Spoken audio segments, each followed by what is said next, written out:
The admin building is, the remodeling's going very well. It's been quite intense. The whole building is under attack.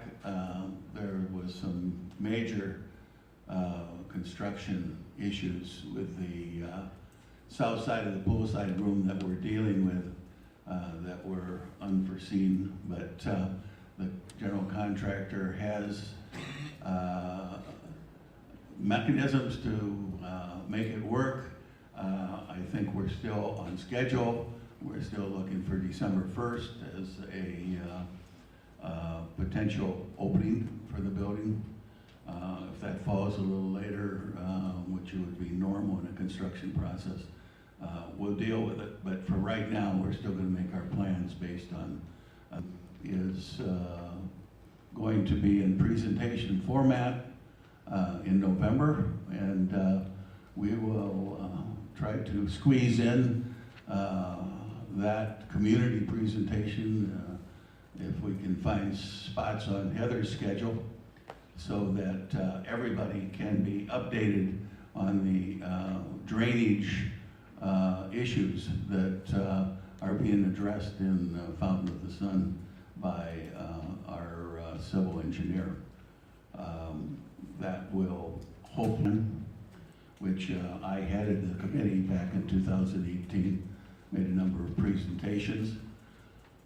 At this point, with the October 6th meeting coming up with Wendy Holtzman, we're going to use that as a launch date for looking from ground roots to rebuild the master plan. I'm suggesting that be moved to the Long Range Planning Committee as part of their duties. The board will be addressing this in the workshop next month, and we'll make the best determination how to move forward on the master plan. That would be after the Holtzman report, which is open to the community on October 6th. November 6th, excuse me. October 6th already happened.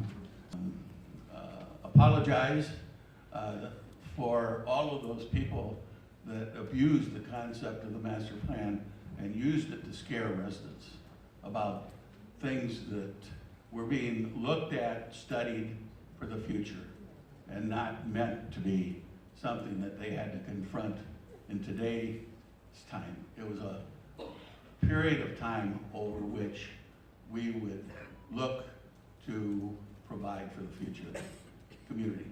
When we readdress it, I hope it's looked at more favorably and more honestly. But those of you who are afraid of this board making some movement towards spending significant amounts of dollars, you can take that off your fear list, because it's not going to happen. That's my report. Thank you very much. Study, the 2015 study, all as tools and guidelines.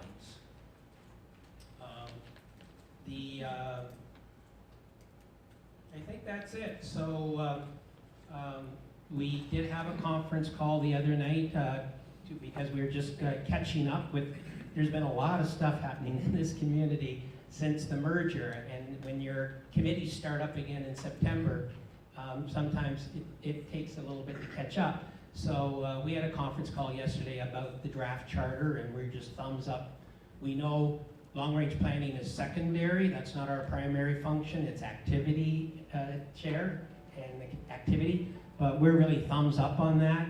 And we do, the committee has some questions just for clarity, and those will be passed through to the board and to the activity committee. It's a violation of our governing documents. This includes door-to-door solicitation, along with leaving flyers or business cards on mailboxes, fence posts, doors, fence posts, wherever you can find a place to put them. When we come across those, we do remove them.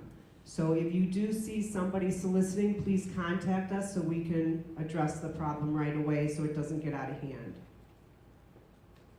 But we're going to take it down anyway, and we'll revisit that.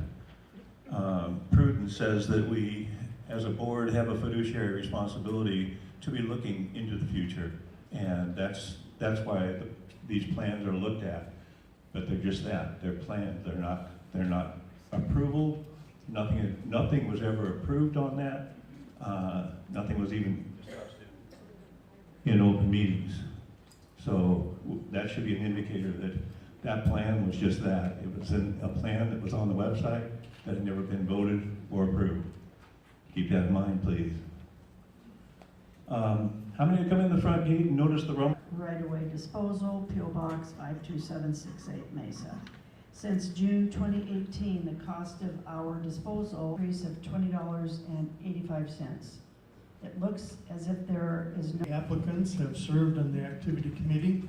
The applications are to reconcile with... Or 5. My thumb was on 5. It sounded like, okay. This is a policy draft, and it is in compliance with the direction of our bylaws, which we indicate we will read twice any policy change before approving a vote. Therefore, we will start this. John, as I understand, will be flashing it on the board, so if you read faster than I talk, please bear with me. I so move to approve the FOSA chartered clubs policy and the resident interest group non-charter policy. The rationale, the original charter clubs task force recommendation to the former FOSCA board was tabled in the November of 2018, requesting further investigation. An underlying purpose was, she's quick. Now, here we go into the draft itself. This draft, as John is showing it on the board, will be available following this meeting in written form at the office. FOS, we have technology working at its finest, right? Membership, he is there, okay. We've already superseded a club and submit a completed application for approval as a charter club. Coordination between the association and the prospective club. For approval, each club shall be chartered through an application approved by the board, stating the purpose and function of the club. All club bylaws shall be kept on file in the L1. 1, an application for charter stating the name, the purpose, and the function of the group. 2, the club officer form and electronic may be formed to foster and promote hobbies, community interests, recreational and cultural pursuits. In doing so, FOSA creates the opportunity for all residents to enjoy associations with others while pursuing similar interests. The purpose of this policy is to aid FOSA in the administration of facility use by residents. Resident interest groups, hereinafter referred to as groups, are not directly sponsored by FOSA, yet by following all rules, policy, and procedures incorporated within our governing documents of FOSA, they may be recognized as an organization. It is the purpose of these rules to provide direction and structure to the chartered club system and enable all residents to fully enjoy the facilities and programs of the community. Facility use guidelines. Membership in a group is limited to residents of Fountain of the Sun in good standing with the association. Information. Application for resident interest group non-charter stating the name, fulfilling all tax obligations, including sales or income tax. The group is responsible for filing all required. FOSA office supplies / services may be purchased at the offices, equipment use, and or other speeding. And those of you that are Roberts of Rural specific, I'm sure one of my... The use of bingo proceeds is appropriate as this is a community improvement.